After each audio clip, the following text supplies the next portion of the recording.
Welcome everyone. Just going to wait a few minutes for people to come into the session. See you all flooding in.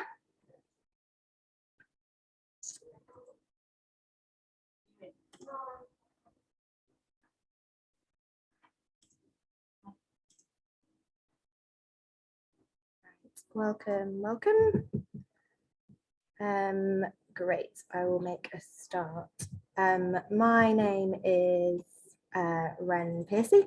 I am the Local Action Coordinator at Sustainable Food Places, and welcome to this session on what does levelling up mean for food partnerships. I think you'll all be probably used to Zoom by now, but in case you're not, this is a Zoom webinar session, so you'll be able to see the speakers, but if you're attending, you won't be able to see each other. But I encourage you to use the chat and use the Q&A section all the way through to ask questions. If you want to introduce yourself in the chat, say your name, where you're from, and what you had for lunch. And we will shortly be joined by lots of speakers, but I'm going to start by introducing a little bit about myself and Sustainable Food Places. So Sustainable Food Places, I think a lot of you would have come to this webinar via Sustainable Food Places networks, but for those who haven't, it's a programme run by 3 charities, Sustain, Sustain, Soil Association and Food Matters. And we support food partnerships across the UK. So we're coming up to nearly 70 food partnerships, and food partnerships are exist in towns, cities, counties, and they're made up of public sector, private sector, community organisations, third sector groups who are all working to improve their local food system and looking at the most pressing social, environmental, health issues through the lens of food and how we can support people through access to better food. And today's session is about the levelling up agenda, and part of our work at Sustainable Food Places is kind of to help disseminate information that can support food work on the ground. And so we had quite a lot of interest about levelling up, so we thought it would be a good opportunity to bring people in. We've got some brilliant speakers today, so I'm not going to spend loads of time talking about what we're doing. My colleague Maddie's going to put useful, relevant links in the chat as we go through. So if you want to find more information about Sustainable Food Places and the 3 charities that support the programme, then we put those in the chat.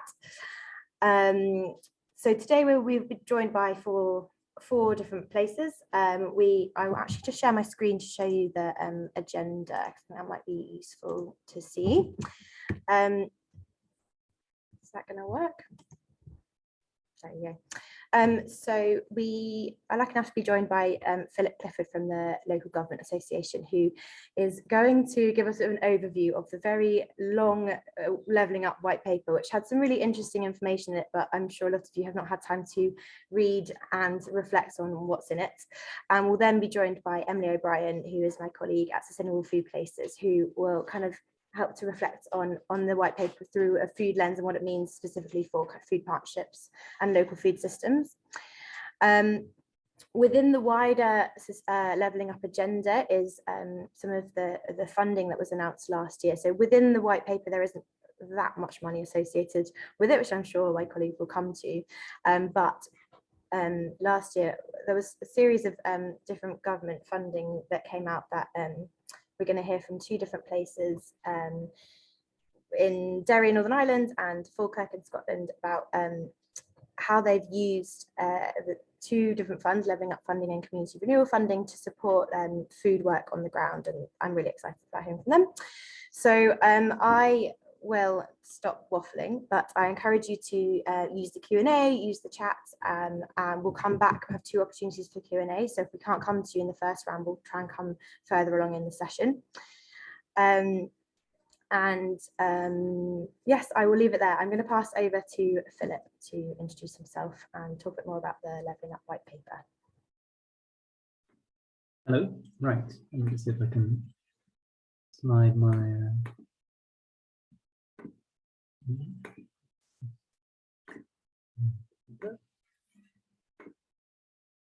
Are we all good? Good. So my name is Clifford, and I'm the LGA's policy lead on devolution and place-based growth. And I'm here today to give a bit of an overview about devolution and levelling up, and kind of think about what's happening now and what might happen in the future. So, a bit of an overview. I'm going to start with some context, a quick whistle-stop tour journey through local government and English devolution, then a bit of analysis on the headlines from the white paper, what they might mean, and then some reflections on where I think we're going to go forward from here. And I'm happy for the slides to be set around afterwards, because I think there's some detail in there that I won't focus on, but might be useful longer term. So, some context. This is a Faustian pact, and I think that's really shot right through the kind of course of English devolution to date. So, England is incredibly centralised. It's a bit of an overview of how governance and devolution works across the UK. It's all based in Westminster, and compared to other international standards, everything kind of flows from Westminster. In Scotland, there's an act that kind of sets out which powers are devolved to the Scottish administration. Anything not explicitly ruled out is kind of held down in Westminster. So some of the things that Scotland has is health, housing, education, justice, and taxation. It's kind of devolved to the Scottish Parliament. In Wales, until recently, it was kind of switched the other way around. There was a list of things that went to Wales. Since 2017, the act is very much similar to Scotland, where some things are, anything not explicitly ruled out is devolved to Wales. So education, health and social care, some taxes, they're held by the Welsh government. Northern Ireland, it's a bit different. Some powers that are transferred across to the Northern Ireland Assembly, like agriculture and education. Some powers are held in Westminster, but might be transferred at a later date, for example, prisons. And some things, because of the kind of unique nature of Northern Ireland, are held in Westminster and will continue to be held in Westminster unless they're explicitly transferred by new laws. England, well, there's no national devolution. There's no English government ruled in Westminster, but there has been a period of subnational devolution deals. And let's talk a little bit about that. So before we do that, we'll talk a little bit about local government in England, because we've probably got a mix of people here. So in England, there's no constitutional protection around local government. It's just a creature of statute. Under those statutes, councils provide more than 800 services, 1,200 legal duties, everything from children, vulnerable adults, cultural services. They also look after highways, transport, housing, and the environment. In some parts of non-metropolitan England, these functions are split. So you have districts who look after housing and planning, etc., and county councils who do kind of services delivered across a wider area, so adult social care, waste disposal. In metropolitan areas, like cities, there's delivered by a single local authority. So I live in Walthamstow, and the local authority of Walthamstow does all the services, and they call those unitary councils.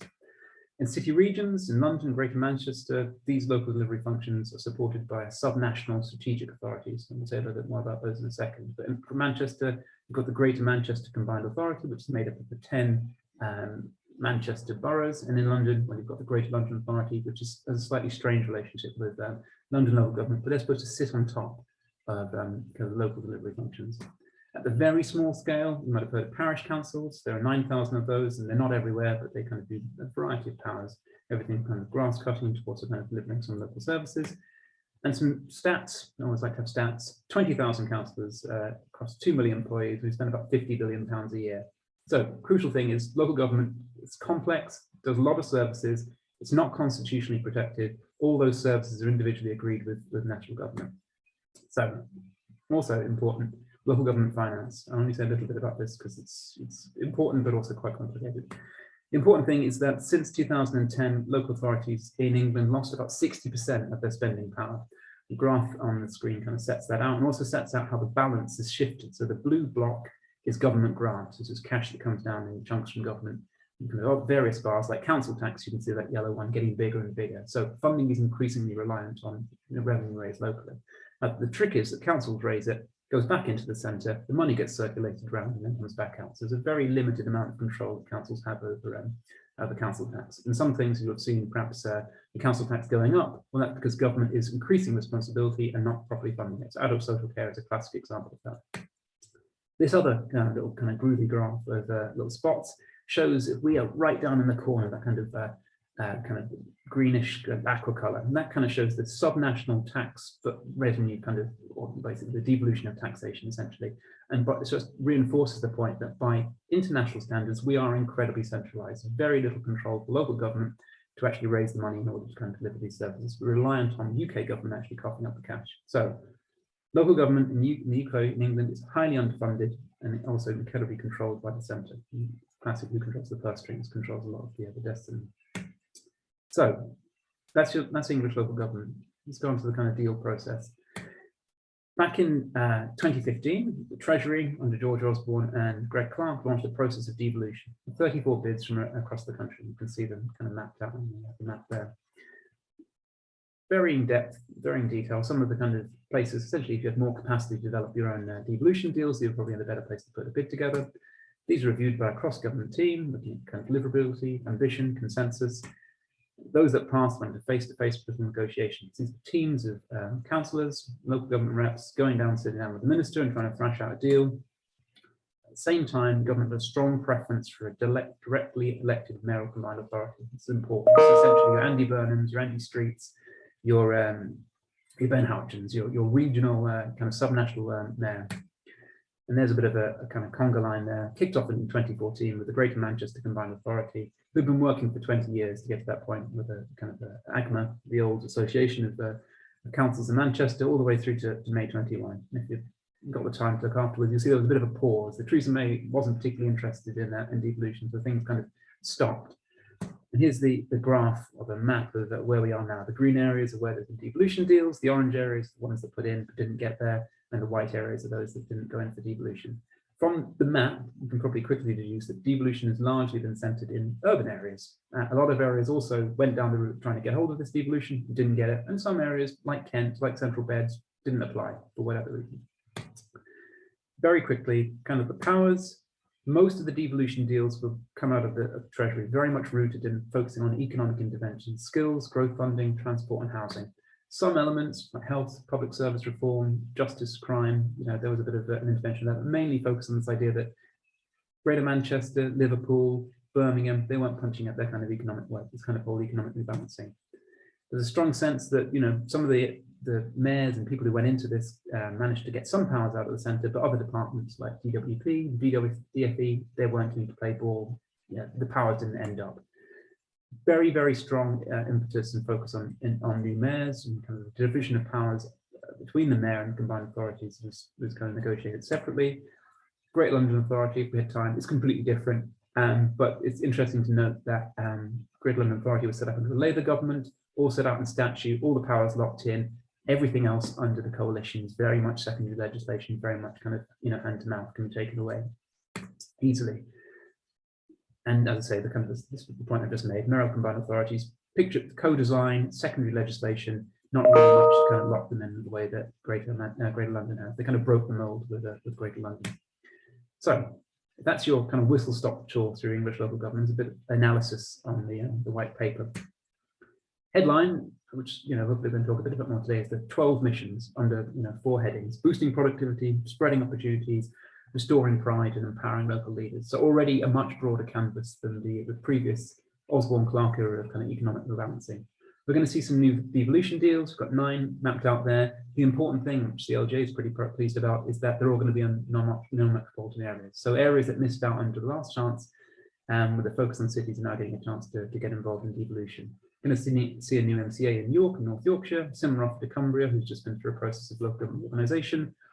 They're talking about trailblazer deals in West Mids and in Greater Manchester, and sweeping new powers for the GLA. I think it's fair to say, having spoken to both the GLA and partners in Greater Manchester, that they're starting a bit of a clean sheet on this. So your guess is as good as mine what trailblazer and sweeping new powers means. The crucial bit, which I'll put on this slide in a second, is a framework which kind of sets out devolution to all areas wanted by 2030. The government's insisting that it's not going down the route of reorganisation, and there's a bit of clarity on governance. They're also setting up a new independent data body, which is going to be focused on getting a much better grip on how national government and local government delivers outcome in areas. I did a quick tot up before this started, and we've got 50 different metrics tracking these missions, and that's just the kind of headline. So lots of things to tick off and make sure progress has been made. The framework, as I quickly described, whereas the previous round of devolution deals were very much kind of negotiated in secret between local government leaders, the government's now set out a framework in the white paper that sets out the kind of things that could be on offer. And the crucial thing here is level 3 is this kind of directly elected mayor and combined authority. You get less if you don't have a mayor, and you get a lot less if you're not willing to set up a combined authority. So still a very strong focus on setting up combined authorities with a mayor. Also important, which I'll just kind of quickly rattle through, a new national advisory committee made up of the great and the good to advise government on its plans. a little bit of new money, not an enormous amount, 100 million for innovation accelerators and 230 million for grassroots football, but certainly not a large amount of money. There are going to be new regional directors of Levelling Up. The advert went up just before the end of the week. So look out for those and see what they're going to look like. And their job is going to be to join up different bits of government department and local authorities. The government's committed to putting an annual report on delivery against the 12 missions. There's 50 metrics. So that'll be quite an interesting thing to see, and also to kind of reform the kind of rules around how you set up a combined authority. And they're going to put a strong emphasis on social infrastructure. But as I'm going to come on to, I think there's a lot of interest in the paper, but not much detail behind that yet, because I think they haven't worked out what they want to do. So what's missing? The headlines, money, detail on how it's all going to be delivered, and certainty. I think if we had more time, I would say a little bit about where the white paper has come from and where it's going. I think there's two agendas here. There's a kind of long-term economic rebalancing, trying to unwind kind of, I don't know, deindustrialization over the last 40 years and really reconnect less prosperous areas with kind of wealth and productivity. And there's the kind of political short-termism of the government that came in after Brexit and really needs now to deliver by 2024. And we've had 2 years of pandemic and catastrophe. So there's some of this where the certainty about how long it's going to last against the scale of the challenge is still to be debated. So that's your context. That's what the white paper says. A couple of reflections on where I think we are and what comes next. So in terms of the LGA's priorities, we're looking at kind of four. The first is thinking about that devolution framework, thinking back to the way the deals went last time, and those departments that didn't want to play ball, like DWP, how can we get them on the framework? How can we bring those kind of recalcitrant departments into the conversation about devolving powers down to local level, particularly within the context that the white paper is a much broader scope. Social, economic, cultural, it's not just about economic interventions. So how can we get those powers down, and how can we get more people to be able to access them? The second bit is thinking about, again, going back to that kind of confidential negotiation between areas, how can we start to share the learning between those areas going through the devolution deal process so that they both are able to more effectively negotiate with government, but also that those areas aren't in the first 9 waves. In the first wave, the 9 areas are able to kind of harness, so we get a kind of virtuous circle. I think the sense is the last time the government went through this is that they had the kind of political wins of getting Manchester and West Mids over the line, and then those other areas that the government weren't quite a high priority. They kind of ran out of steam and the deals weren't as good. So how can we make sure everyone gets a good deal? The third thing is about broadening the conversation. So we're running a thing called the Levelling Up Locally Inquiry, where we're really trying to think through some of the fundamentals that underpin the Levelling Up White Paper. And the key thing here is we're really conscious that the scale of the challenge the Levelling Up White Paper sets out is really comprehensive, but it's also terrifying. And we're interested in both the kind of trajectory of that, but also if you're actually going to solve it, you're going to need to take more than a few economists in Whitehall to actually do it. It's a much broader, longer term conversation involving the whole of society. So we're thinking more about how can we start to get more hands, more eyes on the kind of solutions that needed to address this challenge and attack some of the orthodoxy around, particularly, for example, the trade-offs between productivity and well-being, for example. And then this last bit about getting a grip on the data and the money. So one big focus of the LGA has been starting to get a grip on how can you move away from government kind of chucking £10 million a year here, £10 million a year there on kind of pet ministerial projects. How can you get both the scale of investment in places and also start to kind of think about how you harness the information about what that money is actually delivering. So data and money, I think, is the fourth one. And just the kind of final slide and where we go from here. I think it's important if you work in the subject, but also if you're just kind of an interested citizen, to reflect on the kind of hierarchy and complexities of English local government. We have an incredibly complicated government system in this UK, but unfortunately, all power flows at the moment to Westminster. So navigating that and understanding, one of the kind of really powerful observations you can have, particularly in the 2-tier area, is that the way kind of English local government works, you tend to think that the county sits on top of the district, and a district sits on top of the parish council. Well, actually, in another society, they all sit side by side. They're all part of the puzzle. But Westminster reinforces this idea, and I think to some extent, kind of, Whitehall is the beneficiaries of this idea that Westminster is at the top and everyone else cascades down, and hence the whole power of devolution isn't some kind of radical reaching out. It's the government working out what they will give and prepared to give in exchange for stronger governance. Hence the focus on setting up a new mayor. They can't just pass power down. They have to have a new edifice, a new combined authority, a new mayor. Very hierarchical, rooted in the English local government. So thinking about that and thinking about how that how sustainable that model is.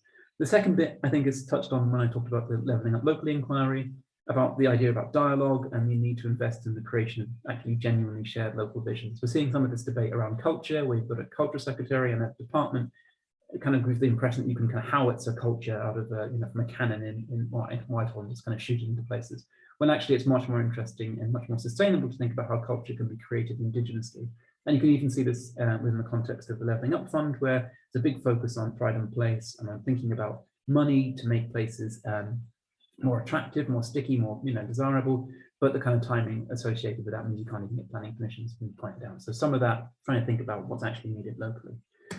The third bit, which is starting to kind of bubble up, I think, perhaps more in cities, but maybe in more rural places too, is thinking about some of the kind of long-term transnational challenges like climate change, like international migration, like the rise of AI, and thinking about how those challenges, those existential challenges, aren't going away, and they can't really be addressed by government simply going down this route of kind of dishing out crumbs of power to places. So thinking about the role of local government and actually building community resilience. And I think you saw some of that in the context of the coronavirus pandemic, where, and arguably you're seeing again with Ukraine, where communities are coming together around community leaders, around councils, and kind of getting ahead of government. And the last bit is thinking about all of this. I think we were at an event, held an event last week where and Bob Kerslake very kind of adroitly said, "Oh well, government's set out such a large challenge; it can't possibly deliver this agenda without kind of passing down devolution to places." And I think you can see that as one or two ways. One, are kind of slightly depressingly, if we're waiting for the capacity of the centre to kind of unblock and pass the powers down, we might be waiting a long time. And certainly, you can see, and both with coronavirus and with Ukraine, that the local areas can move much more quickly and nimbly than the national government. So hopefully, more positive refrain is perhaps the kind of the canary has squawked, and the limits of control, the limits of the centre to control outcomes on the ground are perhaps addressed. So I'm optimistic. I think there's a bit of the Levelling Up White Paper is such a broad canvas, requires such a contribution from across society, that devolution will be important, but just as important will be the process of opening up power to communities and thinking about a broader spectrum of challenges and moving beyond the kind of interventions in regards to productivity. So I'll stop there. I realize that was a lot, so you can have the slides afterwards, and I'm more than happy to take questions, and we're on the web. Thank you. Wow, thank you so much, Philip. That was a lot. Really, really useful. I learned a lot with that. Really interesting to see that there's the bringing in, as well as economic interventions, kind of a focus on well-being and pride of place, and I think that's really interesting and useful, and especially with kind of the lens of food partnerships. I mean, a lot of that you're saying, and a lot of the work is happening on the ground, and I think with food that is happening, and how can we use these new devolved powers to support food, which moves me on nicely to Emily. Philip, we've got a few questions coming in the chat, but we'll come after Emily's session to bring you both in together for a bit of a discussion. So I'm going to thank you so much for that. That was really, really, really interesting. And I'm going to pass on to Emily. Thanks, Ren, and thanks, Philip. That was really fantastic. Good to hear that. I'm just sharing my screen. Ren, can you give me a nod if that looks right? Is it on if you proper share? It's not on presenter view. Oh, hang on. Is that better now? That's better, yes. Amazing, thank you. So I'm Emily O'Brien. I work for Food Matters on the Sustainable Food Places programme, along with Ren and some of the other colleagues on the call. Until quite recently, till the end of last year, I also worked for before this job, I worked for Brighton and Hove Food Partnership, where I know quite a few of you through working there a long time. And I've been asked just to do a kind of few reflections, really. I think, as those who know me know, I can get a bit geeky about some of these policy things, like what are the opportunities? What's in it for us? What does it actually mean? I can be a little bit geeky around that. So I was asked just to do a few random reflections, really, about what I thought this white paper might mean for food partnerships and where we might want to kind of position ourselves to take some advantage of it. I should say I also would really welcome thoughts on that, and hopefully I might get the chance at some point to pull them together into a bit of a blog as well. So do share your thoughts. These are just kind of my perspective, but obviously a lot of the wisdom is in the room or in the Zoom. And I was I was going to start really with the real basics, actually, which is actually what is levelling up, because I think it's been a bit of confusion when I've spoken to food partnerships about this, because it's basically two things. So one thing is on the right, you've got that little blob in my really high-tech Venn diagram, which is basically there is a levelling up funding stream, and we are hearing a bit about that later. So that is levelling up. It is a specific funding stream, and as Philip set out, there is going to be some funding. It's quite limited going forward, but under the new Shared Prosperity Fund, which will be the replacement for kind of European funding. So that is a little funding stream levelling up, but that is just a small bit of it, because mainly it's this massive, great overarching narrative which Philip set out. It's a little bit overwhelming almost, and it is basically this real sort of vision around transforming the UK by spreading the opportunity. So I just wanted to get the blobs in line before talking about the detail. I'm mainly going to be talking about the bit on the left, the big blob about, you know, about the story and how we can get into that. But we have got speakers later talking about the funding. So I kind of was thinking about sort of some tips, really, you know, how do we get in there?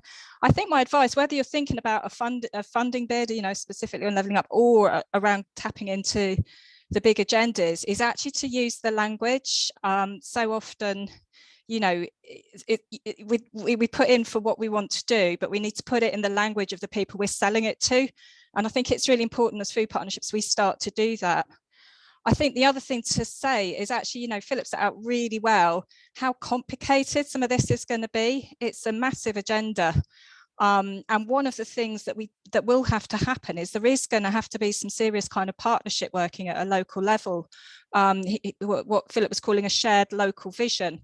That is happening in some places. There's brilliant partnership working, but in some places actually it's mainly the food partnership that actually does the bulk of that.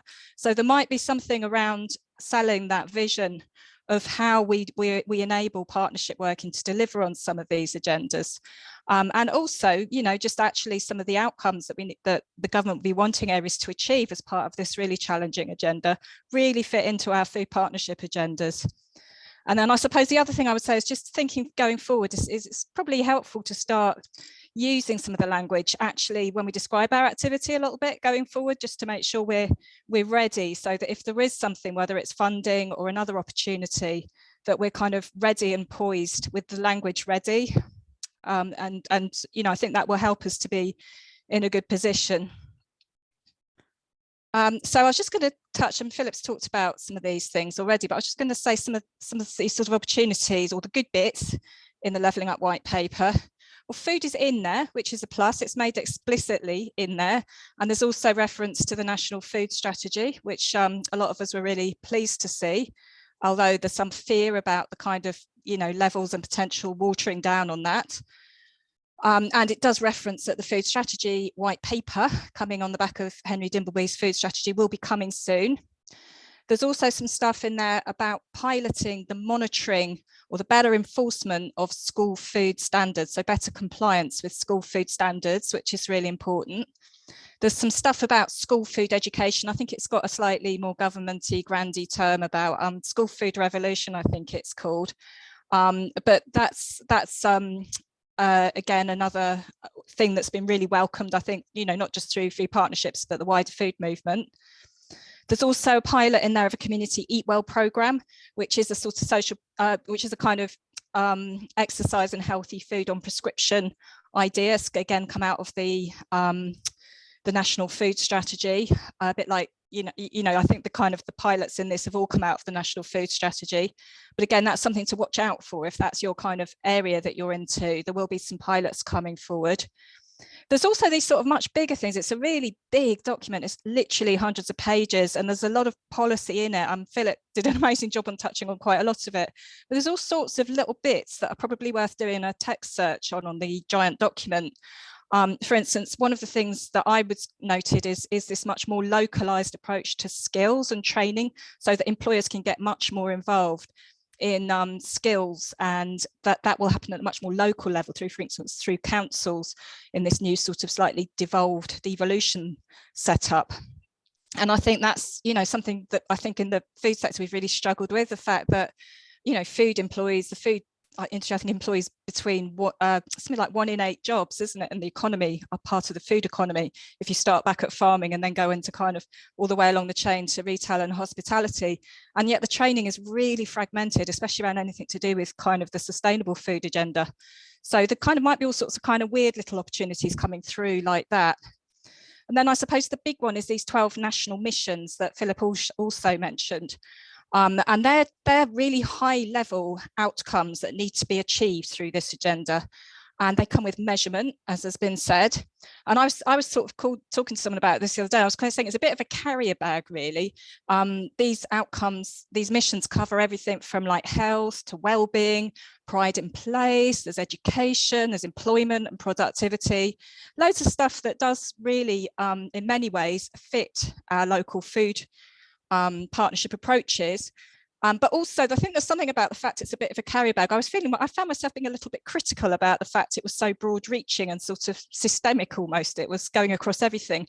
And then I thought, well, actually, that's what quite a lot of our food strategies do, really, isn't it? So actually, maybe that's not such a bad thing. And it might, again, help us to be a little bit better positioned in responding to these agendas. I've just put here, just kind of pasted from the document, really, the really key, I think, the main high level outcomes. So 2 of the 12 missions will be particularly important to quote, I think, if you're doing a bid or anything really where you want to tap into this agenda. So that is that by 2030, the gap in healthy life expectancy between local areas where it is highest and lowest will have narrowed. And also it's going to go up by 5 years. So that's quite an aspiration about healthy life expectancy. And that's obviously going to tap in quite a lot to some of it. I think it actually specifically mentions things like healthy diet as being really important to achieving some of that. And then there's also, I think, the other key one, although, as I said, lots of these actually relate. These are just the kind of the most obvious ones, the 2 top ones, is that by 2030, well-being will have improved in every area of the UK. Again, with the gap between the top performing areas and other areas closing. So I've just popped those in there so that you can screenshot them if you're about to do a funding bid or some other thing where you want to be able to talk this language. The bits that I think people, there was some frustration and disappointment in lots of areas, really, including in the kind of food movement. I think, the thing to stress, it is very much a pilot approach. So these kind of great announcements about school food and all those sorts of things, they are pilots. So I think I was just going to quote the Food Foundation here. We've done some fantastic work on this, as have Sustain from a sort of campaigning angle. They've pointed out that there's a small handful of exciting new announcements, but the reality is there's a much greater policy focus on improving the food system will be needed if the government is to successfully achieve the levelling up goals that it has set itself. And I think that, is a kind of nice overarching view of where it falls short, although obviously we are expecting a food strategy white paper with some anxiety, I think, about how far it will go, but hopefully it will add to this. And then I think the other thing is that it doesn't really, although food is clearly vitally important in this agenda, I don't think you can read those 12 missions, particularly the life expectancy ones, without just those of us who work in food just thinking this is so obvious, you need to put food at the heart of this, but it really doesn't. And in fact, the measurements, there's nothing really specifically around food or even food insecurity, which seems so important for actually achieving those outcomes. And I know there's been some sort of lobbying around that going on. I've just put, I'm happy to share these slides after, and I've put in a couple of links to the Sustain and the Food Foundation blogs on the white paper in case that's an area you want to pursue. And as I say, if you want to put your suggestions in the chat, I'm also happy to capture those. And that's me. Thank you. Fantastic. Thanks, Emily. Really interesting. And useful, and it feels like we've had mini wins with them mentioning food in the Levelling Up white paper, which we can hopefully harness. I just wanted to go reflect back on a bit about this bit you said about skills, and have you had any more thoughts on that, on how food partnerships could work with local authorities to bring in kind of upskilling on food jobs, and also maybe more for Philip, like at what level of local authority would you work with? Shall I go first? Because I think what Philip said about lack of money, lack of certainty really goes here as well. It's still not quite clear what this more devolution of skills is going to look like. So I think it's one of those things where we have to kind of keep an eye on what happens. It's likely to be different in different areas. Just it's also really likely that we're going to have to start talking to new people, isn't it? Clearly, there's a big focus on elected mayors. If that bit all goes through, then we're going to have to really try and cozy up to mayors on top of everyone else we have to try and cozy up to. So I think we don't quite know what the bodies will be around skills, but there's a big focus on employer involvement, and there's a kind of strategy name that everyone has to adopt locally that I've forgotten, but Philip might remember, so I'll answer there. I can look it up and put it in the notes after or in the chat. Skills isn't really my area of expertise, but I have some. Well, I guess Emily's right. There is a part of the process that's been inherited from the kind of Osborne Clark days is that the government's kind of gone back to a white sheet of paper. It's like being told off at school, with a bit of paper in front of you and said, well, that's not what my paper says. But at least that's what happened at my school anyway. And then just check against your story against what they've got. So the government's starting from scratch. You can see if you look at the devolution framework in the white paper, skills isn't on there. The LGA is pushing for what we've called work local, which is a complete rethinking of how skills work, and under a kind of integrated model, at a district level, you'd have local labour markets, you'd have districts being able to kind of co-commission and integrate kind of DWP with your own kind of skills network. DFE aren't playing ball at the moment, and I think they'll be trying to carve out some of that stuff, in practice. The other thing to say, we're expecting an announcement this week around local enterprise partnerships. I'm not entirely sure how great they are. I think the one in the southwest has been quite good at being more sustainable and thinking about it, but we expect them to be wound up. So some of those functions will go somewhere, and it might be that some of the kind of responsibilities, kind of business intelligence, sit at a kind of lower level. But there's a bit of a debate, I guess, at the LGA about where some of these powers and functions will sit, particularly in two-tier areas where yes, whoa, indeed. But yes, and one of those things where you just can't, as a membership organisation, you can't prejudge how different two-tier areas will take it on and figure it out. But yeah, it's still to play for. It's worth saying that the government's called them county deals, which has caused a bit of frustration in some places. Interesting. Okay, thank you. That's really useful. We've had a couple of questions in the Q&A. I'm just going to read this one out verbatim from Bella. I know it's not quite this simple, but it almost sounds like there is an offer for devolved powers, but without the real funding coming along with it. So I'm curious to hear how local areas feel about that. What's the response so far from what you've heard? If there isn't funding available to deliver what comes within the scope of these powers, is there still strong incentive to take more on? I think I'll start with Philip with that one.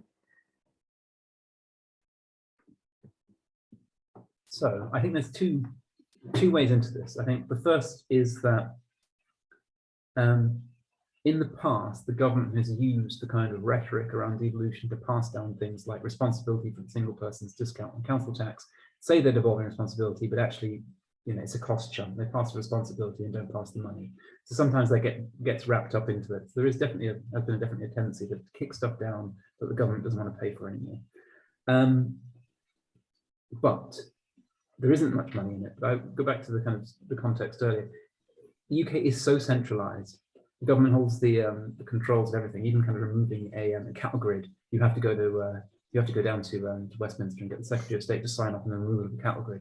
That just about anyone in the game of looking to get more powers and kind of have a conversation with the government is pretty up for it. They don't necessarily like the idea of having to have a new layer of governance or a new mayor.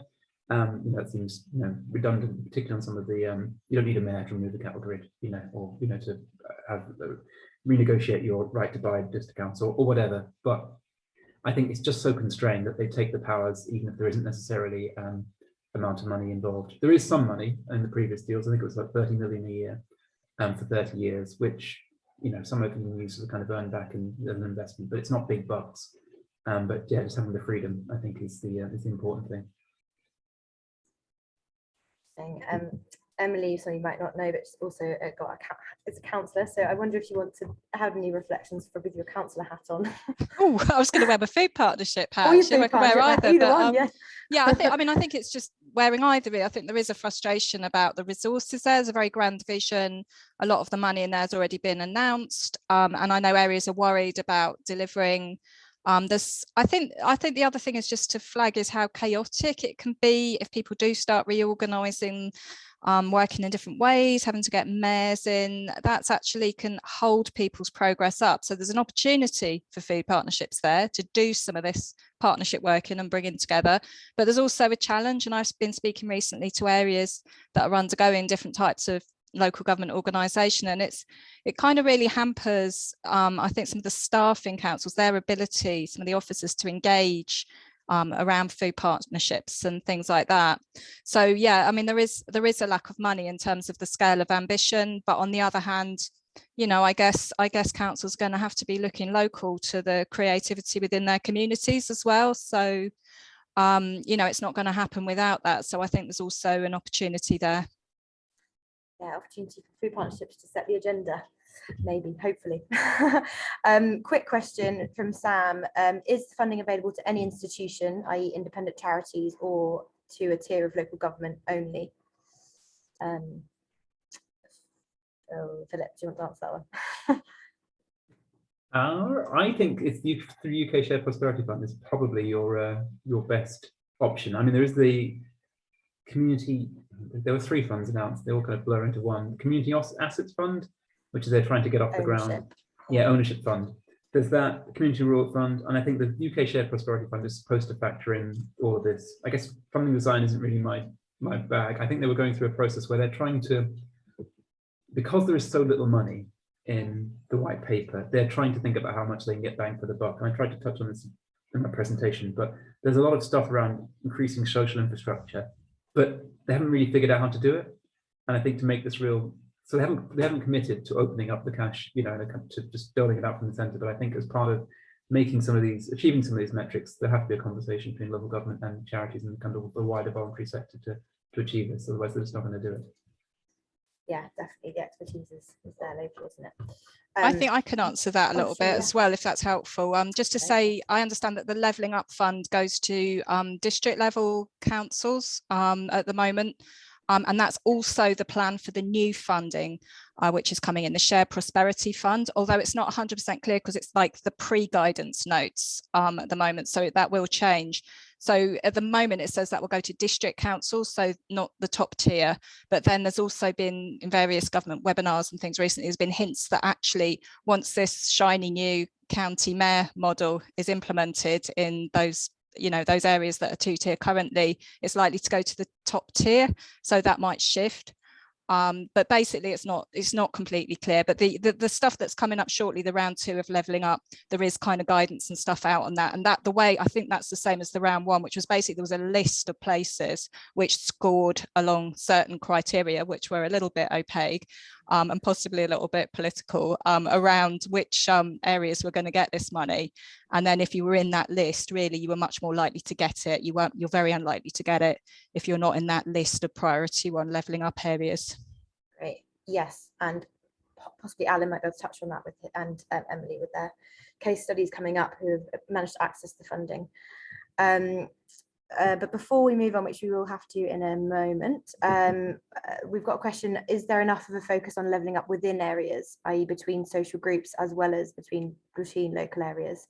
How can this be operationalised to improve lives for those that need it the most? Not an easy question. Want me to go first on that? Sure, I mean, as a food systems person, you know, I found it incredibly frustrating that there's a place-based approach to levelling up when I think most of us who work in food are just horrifically aware, and it's getting worse every day. What with Ukraine, the food prices going up, you know, all the kind of things that are hitting our residents, that actually you can't really level up unless everybody in your area is actually able to choose a healthy, sustainable diet in a sense, or at least be able to eat 1 good meal a day, which is an aspiration that so many people can't even get to. So I know there has been some frustration that there isn't a broader inequalities focus. So it isn't more framed around actually what do we need to do to reduce inequalities everywhere, rather than what do we need to do to reduce inequalities between, say, the north and the south. Also, as someone who worked for a long time on food poverty in a southern area that's got really high, that's quite seemingly quite affluent, and has really high house prices, for instance. Actually, it's really, really hard being food poor or fuel poor in a really expensive area. It's actually harder than in a cheap area, because there's no access to those kind of discount shops. And in particular, your housing cost just takes such a huge chunk out of your budget, and the cost for everything, really. And there is this kind of glaring gap between the people who have and the people who haven't. If you've got your lovely, thriving restaurant culture, but you can't actually afford to put food on your table, that's a massive gap. So I think it's fair to reflect back. I don't want to get political, but I think, those in the food movement, and I did put some blogs there, have really reflected back that, this actually needs to be a much broader inequalities approach. Yes, absolutely, definitely. Right. Thank you so much for that, Emily. I'm actually going to move us on because it's that good timing to move on to some local case studies. So I will let them introduce themselves, but we're going to move on to Allan in Derry and Strabane, who is the local food partnership coordinator there, to talk about their really exciting project funded by the Levelling Up funding. So I'll leave it there and pass on to Allan.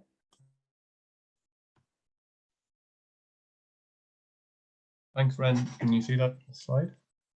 Perfect. Yeah, just before I start, this is the second Sustainable Food Place webinar I've spoken at in the last week. I spoke at the coordinator catch-up I think it was last Wednesday, where I really talked about my sort of journey from becoming a Sustainable Food coordinator to where we are now. I've come sort of a little bit late to the party. A lot of the work that I'm going to talk about today with Acorn Farm was done before I came into position. So I've got my colleague Emma, who's been involved since the beginning, who hopefully will be able to answer any questions that I'm not able to answer. So she's one of the attendees, so hopefully we'll be able to reply in the question and answer session. Some of the things that I'm talking about today, I will have probably spoken a little bit about at last week's webinar. And I think, and there's some things I might just go over quite quickly that I have spoken as well. So that will eventually be online. I'm not sure if it is yet, but it will be on YouTube. As I said last week in the coordinator catch-up, a lot of the work that we're doing in Derry City and Strabane has evolved out of the climate emergencies. Firstly, our council's recognition of the climate change, and then declaring the climate emergency. So a lot of the really exciting food stuff we're doing around food, that's where it's come from, but it's now evolved into what it is today. Again, the work that I'm going to talk about today has been it's over a decade worth of work, and I'm going to try to condense it down into 10 minutes, and I'm going to really concentrate on the Acorn Farm itself. So yeah, sorry, so what is Acorn Farm? Well, Acorn Farm is essentially a 2.5 acre walled garden with an iconic glasshouse as its centerpiece. There's a concept drawing. I'll show some better concept drawings in a little while. Where did the idea come from? Well, basically, the idea came from my boss, Colin, and his lifelong fascination with Victorian walled gardens and glasshouses. These are pictures of him dragging me around various glasshouses in Edinburgh during COP26. Colin started working for Derry City and Strabane Council in the 90s, and as somebody suggested to him 25 years ago that he'd be building a geodesic dome in the city, he would have thought they were mad. But Acorn Farm will be a testament to his vision and how far Derry has come since the Troubles. It's important to say that there's a real amazing team of people that have been working alongside Colin to help realize this project, including Emma, who's here today. So where's it going to be built? Acorn Farm is going to be built in a pre-existing enclosed walled site within a 70-acre historic park called St. Colm's Park. This is some of the drawings. I'll zoom in these in a little minute or two. But interestingly, Acorn Farm will be the latest in a long line of buildings in St. Colm's Park. The history of the park goes back to medieval times, with the ruins of the city's oldest building being literally a stone throw away from the farm. St. Colm's Park House was built in the 1700s, and the gardens were developed during the Battle of Britain. The Acorn Farm site was in fact a military hospital, and in fact,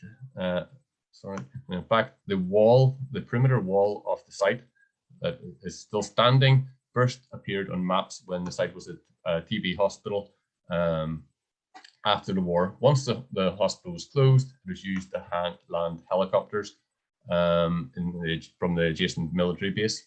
And since the military left in the early 2000s, it's been in council ownership and it's essentially forgotten about. And there's been various attempts to redevelop it, but luckily none of these were successful. And Colin's vision to make his own Victorian walled garden is going to become a reality. And this is our team a few weeks ago with the Secretary of State, Brandon Lewis, at the official launch of the project. To give you a bit of geographical context, this shows the layout of the city. Historically, Derry is a divided city, both physically and politically, with the River Foyle cutting the city in half. However, since the Good Friday Agreement, the city has seen massive changes. And with the new, I don't know if you can see my cursor here, but this is a new pedestrian peace bridge. It was built across the river in 2011. And the waterside area of the city has seen a period of significant redevelopment. Okay, just these are some of the plans, which I'm sure people find very interesting. So as I said, it's going to be a geodesic dome. It's going to be the centerpiece. This shows the layout of the garden. So there'll be several other geodesic domes, glass houses, raised growing spaces, an ample sort of grassed amphitheater area will be all part of the farm. This shows what the site is or is currently in a derelict form. You can see the hedges where the helicopters used to land. These concrete plinths are actually where the tuberculosis hospital was. When I say the wall is the remaining wall, which is not going to change, is still going around the site. And then on the right, you can see the layout. So limited car parking. There's going to be, actually, I'll talk about it in a second, but there's going to be a little gate house here as well, some community services for ground staff, etc. Yeah, so you can see the site. So I said it's 2.5 acres site. Okay, so this is it, the geodesic dome. So it's a 10-meter high geodesic dome, 20 meters across. And it's going to have a basement area and an annexed classroom stroke demonstration kitchen. All of the architecture and design has got sustainability at its heart, with rainwater harvesting, green roofs, solar panels, ground source heat pumps. So not only is it going to be a demonstration site for growing food technology and cooking, but also for sustainable agriculture and urbanism. Yeah, so this shows a bit of a 3D of it. The plans have changed slightly. So a mezzanine floor, some office accommodation. In the basement, we're going to be there's going to be some growing under UV lights. We're already been talking to various different suppliers to see what's the best fit for our purposes. There's going to be a bit of a plant room and storage. Limited a little bit of office area on the ground floor where people will come into the building. And then a mezzanine floor, which will offer panoramic views across the whole site into the wider St. Columns Park. As I said, there's going to be a little gatehouse as well. And that actually, they'll be breaking ground very soon. And then the whole site itself, they've already started the vegetation clearance and they're ready to start. Obviously, the capital project is only a part of the picture. The long-term success of the project relies not only how the space is used, but how the citizens of the city and district view themselves within the local food system. To help create change, several exciting projects have been launched. I spoke about these in quite a bit of detail the other day at the coordinator catch-up, which you can perhaps go and have a look at. These include Acorn Farm I Can Grow, which essentially is a project where we asked volunteers to apply to become part of the program. There was 100 spaces available. The interest is so high that 260 families were then given a 1 meter squared raised growing space, compost, plug plants, and the support to grow their own food at home over 2 growing seasons. So that's just about to enter a second growing season. Growing Food, Growing Community is a project which I have been heavily involved with, which looks at the democracy around food, a free stage project. And the second stage we had a few weeks ago, which was a large scale food summit in our guild hall with over 100 participants talking about what good food means to them. Alan, just 1 minute left. Yep, sorry. Yes, we recognise the importance of our membership, which we got at the end of last year of Sustainable Food Places, and our growing food partnership, the success of the farm. Yeah, so if you wanted to find any more about them, you can have a look. The application said I wasn't directly involved with the application, but I'll run quickly through just some of the key areas, and I can speak to anybody in more detail if they want to get in touch with me afterwards. I'll share my email address. So these are some of the things we had to for our application: the inputs, outputs, outcomes, and impacts of the project. Some of the budgets at a glance. So it's a 5.6 million investment from UK Levelling Up, which our council will top up to 6.2 million. The key to the success of the project is how the site will be used and the impact it'll have on the wider food system. Last month, we submitted an application to the lottery for stage 2 funding program, which sees staffing, programming, and animation. To explain this bit, will take a complete full session, so I'll just go over that and just quickly go through the timeline. So it's from 2016 right the way through to today, when we're submitted our application, and the farm hopefully will be built by March 2024. It should probably start with Colin's original idea of the farm, which could go back to his childhood maybe.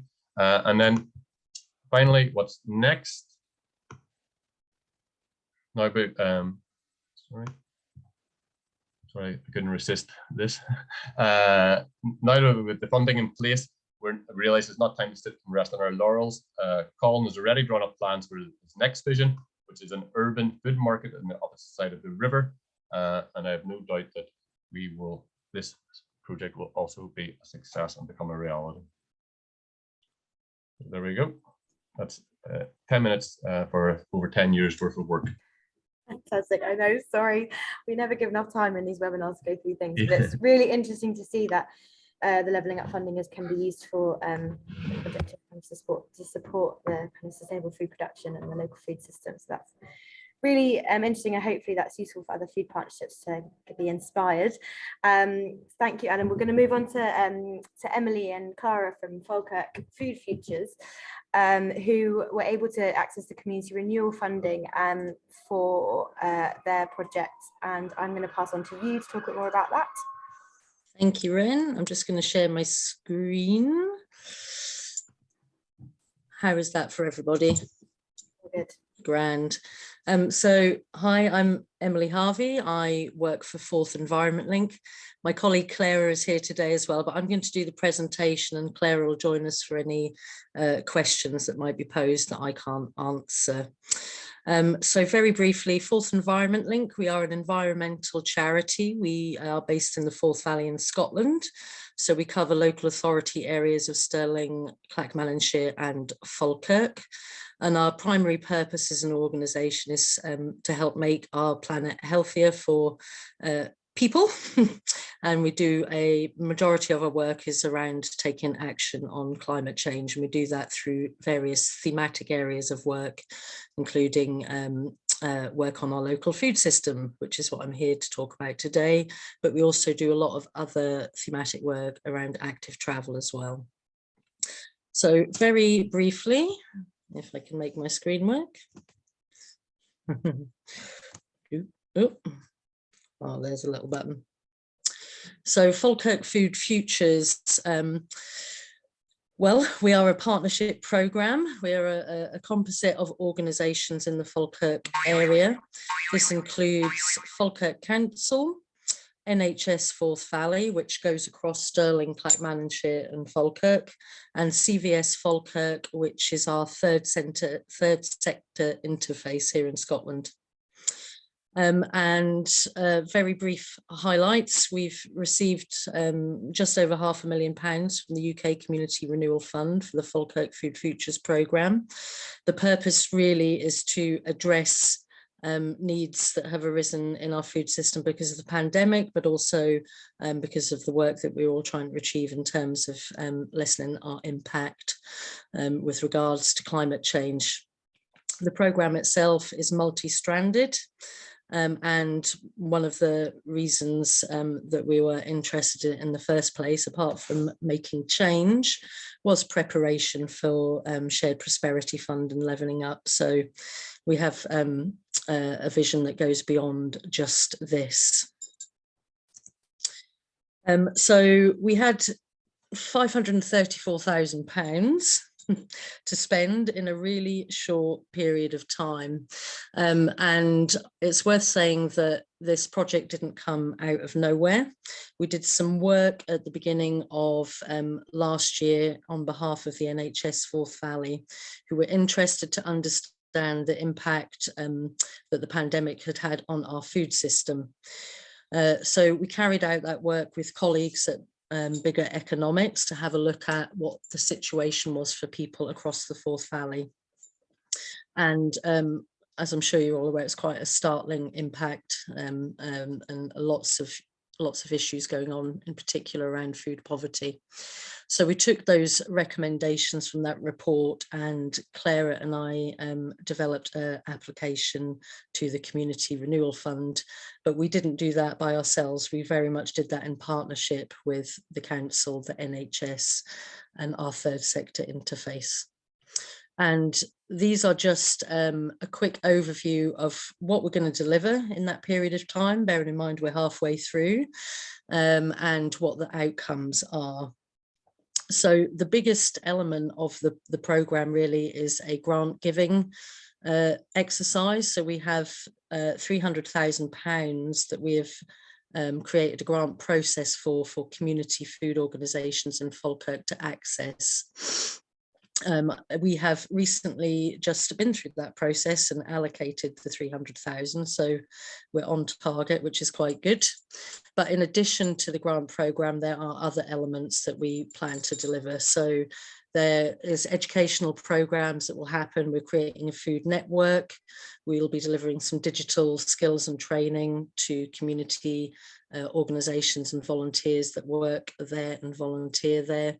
We are attempting to increase carbon literacy within our communities. We'll be delivering some sort of learning events around urban agriculture. We'll be working with young people to upskill them and hopefully get them a bit closer to either further education or jobs within the food sector.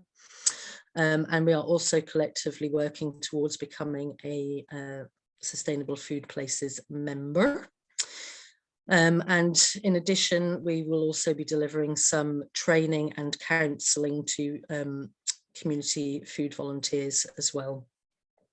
And the purpose why we're doing it really is to improve access to sustainable and dignified food, to help support our communities to do what they need to do right now, but prepare for a better future in terms of their food system.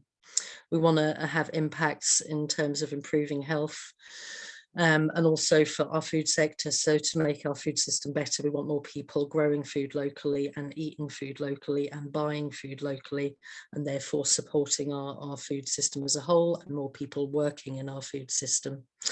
We also want to take action on food waste and also help to redistribute surplus food. And I might point out not just any food that is of good quality and appropriate for use. And we also want to sort of improve digital skills as well, in terms of how people interact with the digital world, in terms of access and food needs on a day basis, or anything that they might need in terms of making their life easier. And again, also we are trying to help create our sort of climate hubs within our communities as well, so we can broaden that dialogue. And I wanted to talk a little bit about how we managed to achieve this funding.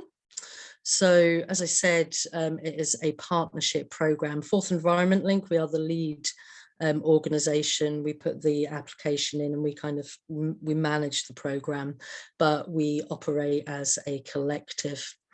Those partnerships have been in place for a really long time. So Forth Environment Link is an organisation, we're over 20 years old, but we've always worked really hard at having really, really good local relationships across across the board, so with our local authorities, our health partners, communities.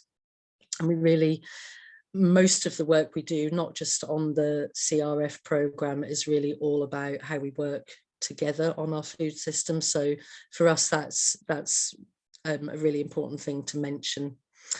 The application is based on research and need, as I talked about earlier, so we absolutely know what the situation is for communities, and we're able to talk about that to not only our partners but at a regional level, but also the funder, so really responding to what communities told us that they need help with.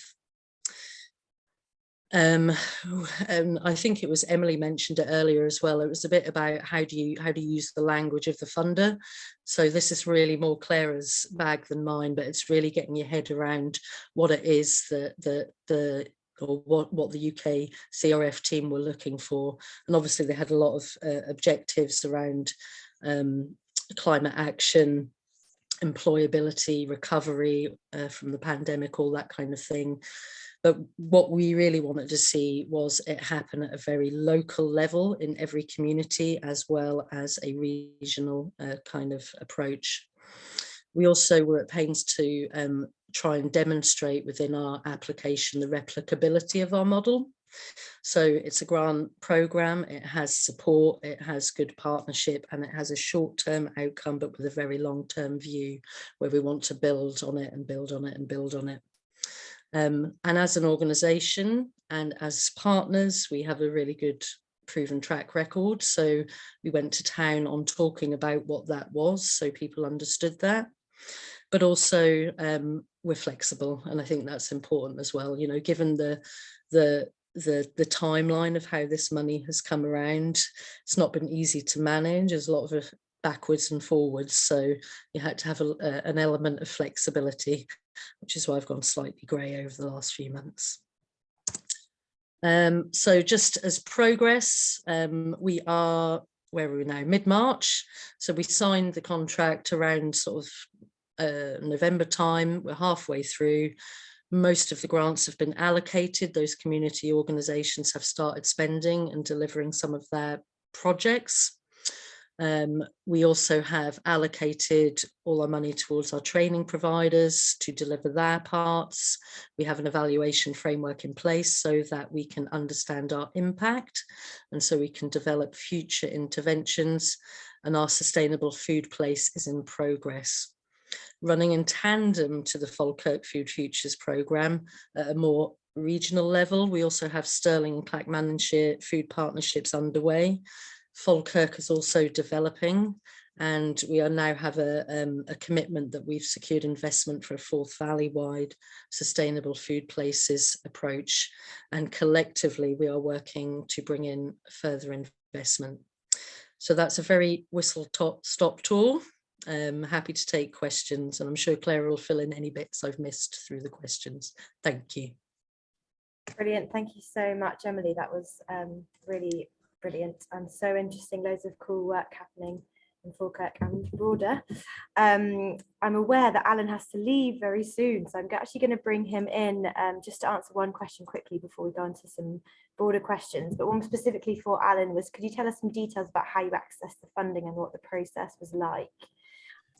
Yeah, I just noticed that I think Emma might have answered one of those. As I said, I wasn't directly involved in the application, so I think Emma has answered that in the chat.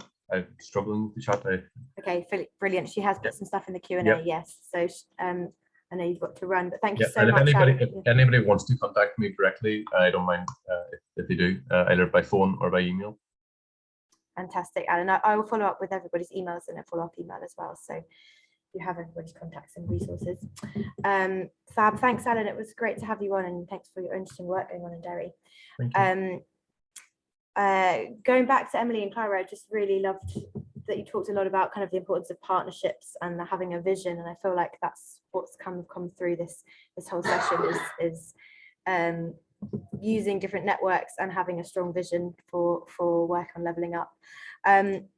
We've had quite a few questions in the chat, and I'm really sorry, I've been terrible timekeeping. We've got 5 minutes left, but hopefully we'll get to come to some. Vicky Hurd, who's my colleague at Sustain, has asked about how local farmers and growers have been involved at all in the schemes. Emily or Clara, do you want to answer that? Hi. Oh, do you want to answer, Clara? Oh no, we're going to fight about it. So some of the other work that Fourth Environment Link has done over the last couple of years, we've had leader funding, which is other European money, and we've worked with small scale food growers and producers quite consistently over the last sort of 4 or 5 years in terms of helping them have a voice, get involved with the work that we do, and try and find ways to collaborate together. One of the things, as an example of that, is our work around Neighbour Food, which is basically an online food market that connects local food buyers with local food producers, and we helped facilitate and set up, I think, 8 markets across our region. So we are in regular dialogue with our producers, so we know what some of the issues are that they are facing. And during the pandemic, it was quite extraordinarily what happened in terms of these sort of small food systems, in the sense that they were really oversubscribed with people looking for food. And also there was instability within their sort of small food chains as well. So in one way, it was a really great opportunity for them to grow their businesses and get more income and kind of evolve what they do. But on the other hand, it shone a real light on how unstable the whole chain is. You know, if you can't get what you need to put your product, you know, and from that, we've taken some of that in terms of trying to understand how can we make our community food systems a bit stronger, and how can we get more food grown locally, but how can we work with the farmers? So they fed into some of our learning. And in terms of the Falkirk Food Futures programme, most of the community organisations that have got funding are developing basically micro food hubs. You know, they've got elements of food growing, they are bringing food in to produce it, they might be making ready meals, they're trying to source locally and make all those connections. So it's really about, our job is to kind of connect all those, you know, stories and opportunities. I don't know if that has answered the question, or if Clara wants to say anything else. No, I think that pretty much covered it. Go for it, Clara. No, I think that's fine. I think it's been a massive learning curve for us as well, and I think Emily's point around having the evidence and working with NHS, you know, a couple of years ago or a year and a half ago, really helped cement our application to CRF. And obviously we're using this to inform opportunities around other levelling up funding through shared prosperity. But it's just really understanding at this stage how that's going to be administered, because there doesn't seem to be a huge amount of clarity around that at the moment. But it's been a really valuable process. Yeah, brilliant. Thank you so much, Clara. There are a couple of questions, but I'm not sure we're going to have time to answer them. So I will, we can follow up with people's contact details. But I would like to just some few reflections from me on this whole session. I'll bring Emily and Philip in as well. I just think it's been really important to show that, as I've already said it, but the importance of partnership working, but also the language. It seems like Philip talks a lot about kind of government language, and I think it's probably useful for all of us to get a bit upskilled on that, and especially with funding, but also alongside that, all this evidence, like showing evidence of what's happening, what's working, which I think is what's brilliant about food partnerships, is there's so much work happening on the ground already, and if we can package that up in a way that's existing evidence, I feel like that's going to be really useful for trying to access some of this levelling up sort of agenda funding, but also when kind of these new devolved powers, when we can work with mayors and these regional, what did you call them, regional leaders? Philip, I can't remember what you called them. County mayors. Something about regional something anyway. I'll find that out. But I think yeah, I've just learned a lot in this hour and 15. I hope everyone else has. I'd just like to say really sorry to my colleague James, who's going to plug his new report on supply chain mapping and infrastructure, which links really nicely into the work that both Emily and Clara and Alan have been working on, and food partnerships more widely. So I will send a follow-up email with everything we've talked about in this session, including the recording, as well as James's brilliant report, which I encourage you to all read. But I'd just like to take the moment to thank all of our speakers.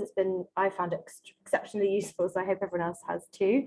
If you're not part of the Sustainable Food Places Network, I encourage you to sign up to our newsletter, see if there's a food partnership in your area, and keep in touch. We'll be running several different webinars coming up, so I encourage you to sign up to those as well. But thank you everyone for your brilliant presentations.